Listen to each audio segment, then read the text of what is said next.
I am Ferdinand Marcos, and I am the President of the Republic of the Philippines. I stand today on behalf of 110 million Filipinos. Problema sa ICC? I can never say that because hindi ko man hawak yung ICC talaga eh.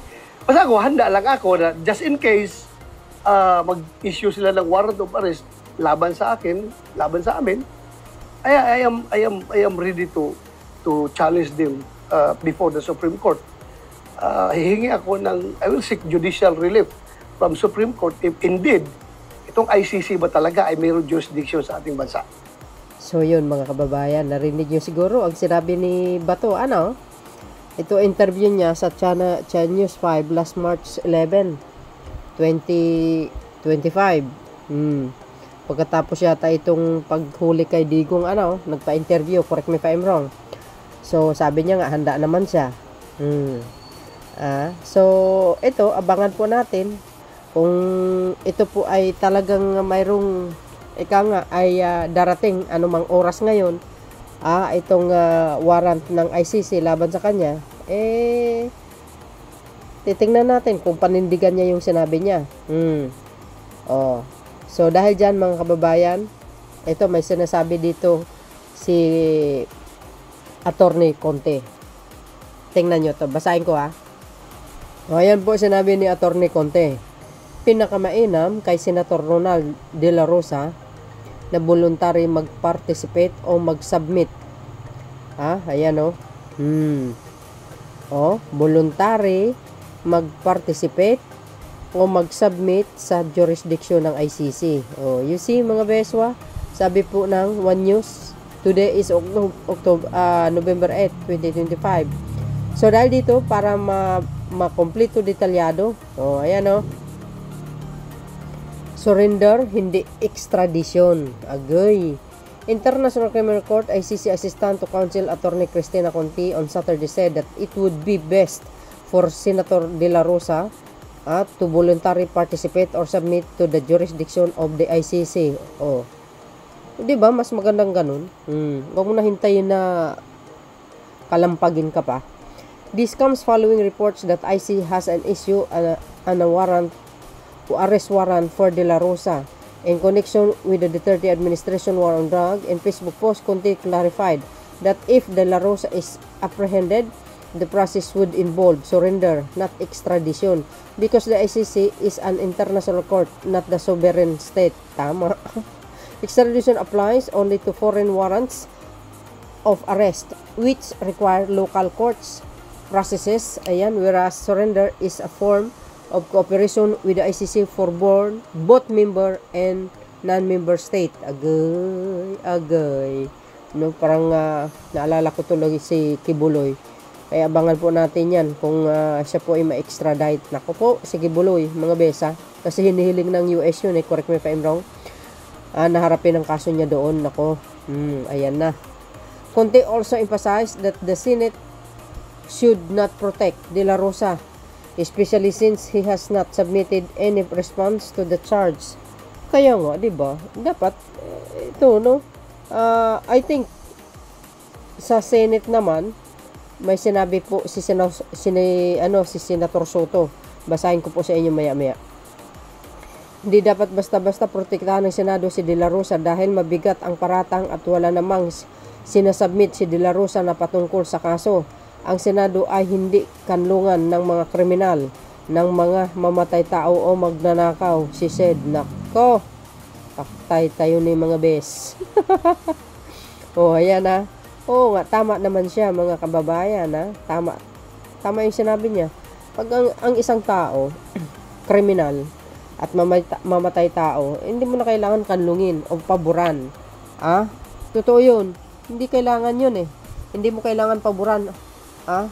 Tulad ni yung sinabi ni Alan Cayetano, mga kababayan. Sabi dito, sabi ni Cayetano, may panawagan sa Senate Minority Leader Alan Peter Cayetano sa liderato ng Senado kaugnay sa umanay lumabas na balitang may warrant of arrest na International Criminal Court ICC laban sa kasamahang si Senator Ronald Bato de la Rosa ngayong araw ng Sabado. November 8, ayan, agoy. Ayan o, ito. Stand not for privilege, but for fairness. Kalampag ni Senator Alan sa Senate leadership. Alam nyo, ito si Cayetano. Ito sa akin nakikita lamang sa kanya. Kahit sabihin mo, mali, kinakampihan niya pa rin. Totoo yun. Ito po yung mga tao na hindi po pwedeng mamuno ng bansa. Di ba? Ang lakas nga, tumakbo ito sa pagka-vice presidente. Totoo yun. Yung mga ganitong klaseng tao, nako, walang kakwenta-kwenta. Hindi talaga pwedeng tumakbo yan sa yung mga matataas na, mga posisyon. Ito, sa totoo lang, real talk, itong mga Duterte, hindi na kailangan pabilikin mga yan. Masama silang mga, tao. Hindi maganda. Imbis tumulong na lang sila sa problema ng bansa. Pero hindi lalo silang lalong nagpapahirap pa sa bansa. 'Di ba? Kasi sila ang nanggugulo. Dapat naman talaga fairness naman. If ever may warrant ang ICC anytime from now, mga kababayan, kaya hintayin natin 'yan. Yung mga ganyang na talagang naglabas ng warrant, 'di ba? Ganyan din ang mga yung nangyayari kay Digong, na sinasabi, malapit ng ICC, huhulihin niya, huli na si Digong. 'Di ba nagmamayabang sila? Sabi nila, hindi mangyari yan. Salita-salita lang yan. Pero kalaunan, nabigla sila kaagad, na surprise. Yan. Ito. Malalaman natin yan. Sabi ko, 'di ba, sa unang video ko, anytime from now, maniwala kayo. Ang ICC nagsusurprise yan eh. Although na sinabi na ni Ombudsman Remulla si Ombudsman Remulla nananakot eh. Pero guys, palagay ko may laman talaga yung mga sinasabi niya. Kaya maghintay tayo, relax lang kayo. Pinapainit niya lang ang puwit ng mga DDS. Tsaka ni Bato. Magugulat na lang tayo, mga kababayan ba, sinasabi ko sa inyo. Sa tingin ko dito, sa sinasabi ni Alan Cayetano, isa lang ang nakikita ko dito, parang ayaw niya talaga na ibigay si Bato. Di ba? Well, anyway, abangan na lang natin ang susunod na kaganapan, mga kababayan. Yan pa, sinabi niya, no one is above the law and no one is benefit its protection. Wala naman talaga above the law eh. No one is above the law. Totoo naman yun, mga kababayan. Sino ba ang mas mataas sa batas? Di ba yung mga Duterte, feeling sila ang batas? Siyempre, dadaan sa due process yan. Kaya nga, maglalabas na sila ng arrest warrant laban kay Bato kasi dumaan na sa due process. Alalahan natin, 2017 pa yan, yung kaso na yan. Gumugulong ilang taon, 6 years, 7 years. Ngayon na lang sila nagkakatiempo sa panahon ni Pangulong Marcos Jr. kasi nakakuha sila ng malakas na ebidensya eh. Di ba? Tapos si BBM pa ang sinisisi, hindi kayo na naloka. Sabi dito, Senator Alan Cayetano emphasized that every Filipino, whether or senator or citizen, deserve equal treatment and the full measure of due process following the supposed warrant of arrest issued by the International Criminal Court against Bato de la Rosa. Ayan diba? Deserve process. Oo naman talaga. Yun naman ang ginagawa eh. Diba? Even sa issue ng flood control, due process naman talaga. Mabusising pag-iimbestiga. Kaso lang, yung iba, atat na atat eh. Gusto may makulong ka agad. Hindi. Due process. Pero ang palagay ko kay Bato matagal ng due process yan eh. Di ba? Once na maglabas ka ng warrant of arrest, so ibig sabihin, dumaan na yun, di ba? Sa due process, mga kababayan. Correct me if I'm wrong. Yan si Cayetano. Sabi ko nga, hindi pwede ganitong mga taong paboran hindi pwede itong mga ganitong klaseng politician na upo sa mataas na posisyon. Kasi lahat ng mga kasamahan yan, kahit gumawa ng kalukuhan, absulto lagi kasi pinapaboran eh. Parang si Digong lang eh, di ba? Yan ang sinabi niya, mga bes. Ito yung sinabi ni Senator Soto. Ni Senator Soto, guys. Senator President Soto, sinabing wala siyang magagawa kung sa labas ng Senado hulihin si Senator De La Rosa. O, di ba? Tama. Mismong si Senate President Tito Soto, the third, na ang nagsabi na hindi nila hahayaan na hulihin si Senador Ronald Bato De La Rosa sa loob ng Senado. Oh, I think hindi naman gagawin ng ICC yan eh. Parang style digong, ganun. Ito ang sinabi ni Soto matapos umanong lumabas ang warrant ng ICC laban kay Senator De La Rosa. Agay, I'm not privy to the warrant being issued, but I have said in the past in consultation with some members of the Senate to preserve the dignity of the Senate, and as a matter of institutional courtesy, we cannot allow any senator to be arrested in the Senate premises. Wika ni Soto. Ngunit ayon kay Soto, kung sakaling sa labas hulihin si De La Rosa, ay wala na silang magagawa. Tama naman. O, ayun mga bes. O, ayan na. Pag na inaresto si Senator Bato De La Rosa sa labas ng Senado, hindi na namin yun concern. Malinaw yan ha. So, I don't think naman gagawin ng ICC yun. Mag-issue sila ng arrest warrant para kay Bato. O, di ba, halimbawa, kung siya po ay naka-on duty, kumbaga, nasa loob ng Senado, siyempre, hindi na lang gagawin yun. May utak ang mga yan. Yung international court, natural. Bilang respeto na po yan. Pero, sabi ko nga, ang style ng mga, itong ICC, siyempre, mga best, kukuha ng tempo yan. Maniwala kayo sa akin. Parang style digong. Oo, bagamat, sabi nga nila wala naman daw red notice. Huwag kayong magpakasiguro. Walang usok na hindi uusok, nauna na yung usok. Pero nasa timing ang gagawin yan eh. Maniwala kayo. So, dahil dito mga bes, ano po ang masasabi nyo tungkol dito? Well, abangan po natin ang resulta nitong issue na ito. Sabi ko, uulitin ko, dahil matunog yan, yung paglabas ng warrant laban kay Bato, anytime from now, mga kababayan, magugulantang na lang tayo. Mautak din ang ICC. Tingnan nyo si Dugong. Anong nagpunta pala sa Hong Kong si Dugong, mga kababayan? Alam na, matunog na pala eh. Alam niya pala eh na huhulihin siya ng ng ICC, kaya pumunta ng Hong Kong. Hindi natin alam yun mga bes Nagulat na lang tayo. Pero may nabasa po ako, dahil alam niya na matunog ang pagkahuli sa kanya, mga kababayan, pumunta ng Hong Kong ngayon. Ang palabas lang is makipagkita sa mga OFW. But actually, may nabasa ako, well, ito naman, post, hindi ko alam kung totoo. O, diba? Sabi ng mga nagko-comment, totoo yun.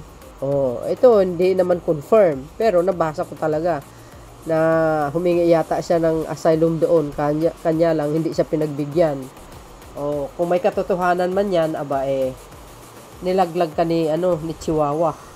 Akala ko ba best friend kayo, pero hindi pala. Kung yan naman hindi totoo, baka, haka-haka, alam nyo naman ng social media. Ang daming mga hukos-hukos or mikos-mikos, pero magiging mapanuri kayo kung ano po ang katotohanan. O, di ba? Dahil dyan, mga kababayan, sabi ni Ruben Padilla, natatawa talaga ako kay Ruben Padilla, mga beswa. Nakita nyo yung sinabi niya. I'm ready to join the old man, sabi ni Bato, hoping that they would allow me to take care of him. Yes, of course. You can take care of him. Kasi magsasama kayo doon sa loob.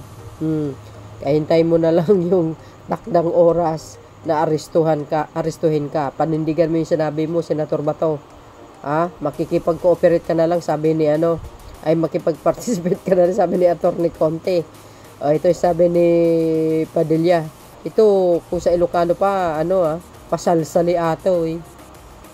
Kawanbain na mo. March 30, 2023. Kung huhulihin nila si Bato, isama nyo na ako dahil isa ako sa sumusuporta kay Pangulong Rodrigo Roa Duterte dyan sa drug war. Ay sabi niya, uy, sus, utot mo. Adik ka din eh. Di ba? Yan ang sinabi ni Padilla. Sumusuporta ka. Kumusta naman kaya yung mga namatay sa EJK? Sige nga. Sinusuportahan mo pala, hindi criminal ka din. Di ba? Yun ang dating sa akin eh. Kaya itong mga kababayan, ako, magising po tayo. Huwag natin sila tawag dito. Susuportahan sa susunod na eleksyon pag tatakbo sila. Ito pa yung sinabi ni Attorney Conte. Dagdag po doon sa isa niyang post. Sabi niya po dito mga kababayan, sabi po ng ito pa. So, ito mga kababayan, ang sinabi pa ni Attorney Conte. Ito, sabi dito, Marcos na ipatupad ang anumang warrant of arrest laban kay Senator Bato de la Rosa at isuko ito sa International Criminal Court. Ayon kay ICC Assistant to Counsel Attorney Cristina Conte. Agoy, nakto. Ayun mahaba ito mga kababayan, i-short natin. Pag-aresto, pagsuko at Bato kay Bato at sa ICC obligasyon ng gobyerno, Conte. Ayan the Marcos administration has to enforce his arrest and surrender to the ICC as part of our continuing obligation to the court. Also following the recent decision on the jurisdiction challenge of Rodrigo Duterte in his case. Ayan mga bes. Kaya nako. Ito na. So ibig sabihin nasa mga kamay pala ni Pangulong Marcos Jr. ang ikaliligtas ni Bato. Siyempre, I think ang pamahalaan pag lumabas na po yung yung warrant of arrest o kaya red notice ba yan o blue notice ba yan? Correct me if I'm wrong. For sure, mga kababayan, isusuko yan ng pamahalaan. Hindi naman pwedeng iindian ng pamahalaan or sabihin na wag, ayaw namin, 'di ba? Siyempre through Interpol po 'yan. 'Di ba? Nahuhulihin si Bato. Natural kung anong pagkahuli kay Digong na may warrant of arrest, ganun din kay Bato. For sure, 'di ba? Correct me if I'm wrong mga beswa. Kaya papadala niya sa ICC si Bato. Kaya nga sinasabi ko sa inyo kung hindi nyo sana inaaway-away ang Pangulo, nasa mga kamay niya pala ang kaligtasan nyo. Pero hindi Naway nyo ng inaway, di nga kayo ngayon. Kung ako lang yan, mga beswa. So, talagang masasabi ko sa sarili ko, ikulong nyo na yung mga yan. Wala nang sabi-sabi. 'Di ba? As long as matibay yung ebidensya ko, sasabihin ko talaga yun. Ikulong nyo na yan doon sa ICC. Padala nyo na doon. Malakas ang ebidensya Ito si Bato, talagang walang kwentang PNP chief to kung ano yung sinasabi ng boss niya, yun ang sundin niya. Kaya ngayon, mag-aani ka ng triple. So yun mga best, ano po ang kapalagayan nyo dito? Ay na pong bahala magkomento sa ating comment section. Thank you for watching. See you again on my next upload. Bye and babuhos. God bless Philippines.